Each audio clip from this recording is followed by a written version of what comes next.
EB வேலை பார்த்துட்டு இருக்கோம். 40 அடி 42 அடியில இருந்தாலும் வேலை பார்ப்போம். ஃபுல்லாகவே ரிஸ்க் தான். வெயில் மேலே ஏறி வேலை பார்க்கறது. முதல்ல இருந்தது ரோட்டுக்கும் ஒரு 2 மீட்டர்ல இருந்துச்சு. இப்போ ஒரு 7 மீட்டருக்கு நாத்தி இருக்கும். ரோடு எஸ்டன் முன்னாடி இருந்து சிமெண்ட் கம்மா, இப்போ எல்லாம் இரும்பு கம்மாவும் மாத்திரம். இதுனா ஒரு 36, அதுனா 40 42 அப்படி வரும். எல்லாம் ரிஸ்க் தான். என்ன பண்றது, கஷ்டம்ல. மேலே இருந்து எல்லா வேலையும் 1/2 மணி நேரத்தில் முடிச்சிடும். அதான் கிராஸ் மாட்டி இன்சுலேட்டரில் பின் பண்ணி அடிப்போம். அதுக்கப்புறம் ரோடு கிராஸ் இருந்துச்சுன்னா கட் பாயிண்ட் பிடிக்கும். அதுதான் கீழே மெட்டீரியல் இருக்குது, வீ கிராஸரம் அந்த மாதிரி ஈபி மெட்டீரியல் இருக்கும். அதை கட்டி விட்டு அவர் மேலே ஏற்றி டைட் பண்ணி ஒரு 1/2 மணி நேரம் நம்ம கிட்டி கயிறுன்னு சொல்லுவோம்.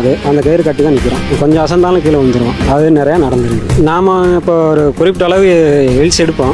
ஈபி ஆஃபீஸில் பேசி கரண்ட் ஆஃப் பண்ணிட்டு போக அது வரையும் தான் வேலை பார்ப்போம். எங்களால் முடிஞ்ச வேலையை பார்த்துட்டு ரிட்டர்ன் பண்ணிடுவோம், சப்ளை கொடுத்துருவோம். அதுதான் ஒரு நாளைக்கு ஒரு 4 பழனா 5 பழனாலும் பார்த்துட்டு உடனே சப்ளை கொடுத்துரும். ஒரு 4 மணிக்குள்ள 12 கிலோமீட்டர் வேலை பார்த்துட்டு ஈபி ஆஃபீஸில் எவ்வளோ சீக்கிரம் கரண்ட் ஆஃப் பண்ணி கொடுக்குறாலோ அவ்வளோ சீக்கிரம் வேலை முடியும். காலையில் ஒரு 9 மணி ஆயிரும், ஈவினிங் ஒரு 5:30 வரையும் ஆகும். எல்லாமே சமாளிக்க வேண்டியதான் இருக்குது. கொஞ்சம் அசந்தாலும் ஆபத்து தான். வர்றவங்களே 2 வீலர் வரவங்களே ஒழுங்காக பார்த்துட்டு வர மாட்டாங்க. நம்ம எதுக்கு வந்து நின்று வேலை பார்க்குறாங்களே அப்படிங்கிற சிந்தனையே கிடையாது இருக்கும். அதுதான் அவங்க கவனமாக பார்த்து வந்தாலே எங்களுக்கு அதுவே போதும். ஒரு கையை காட்டி நின்னா கூட நிற்க மாட்டேங்கிறாங்க. அவ்வளோ அர்ஜென்ட்டாக எங்கே தான் போக போகிறான்னு எங்களுக்கும் தெரியல. அவங்களுக்காண்டி தான் மக்களுக்காண்டி தான் வேலையை பார்த்துட்டு இருக்கான். அது சொன்னால் அவங்களும் புரிஞ்சிக்கவே மாட்டேங்கிறாங்க. இந்த தொழிலுக்கு வந்து 10 வருஷம் ஆச்சு. ஒரு வாட்டி கால் நொடிச்சுக்கிட்டேன். கால் நொடிச்சு தசை பரண்டுருச்சு. அந்த இன்னைக்கு கூட வயலுக்கு போஸ்ட்டில் கால் கிழிச்சு பிடிச்சி அந்த அளவுக்கு இருக்குது. இன்னைக்கு சம்பளம் வேலைன்னா லீவு தான். இந்த செலவெல்லாம் போக ஒரு நாளைக்கு 800 ரூபா கிடைக்கும்.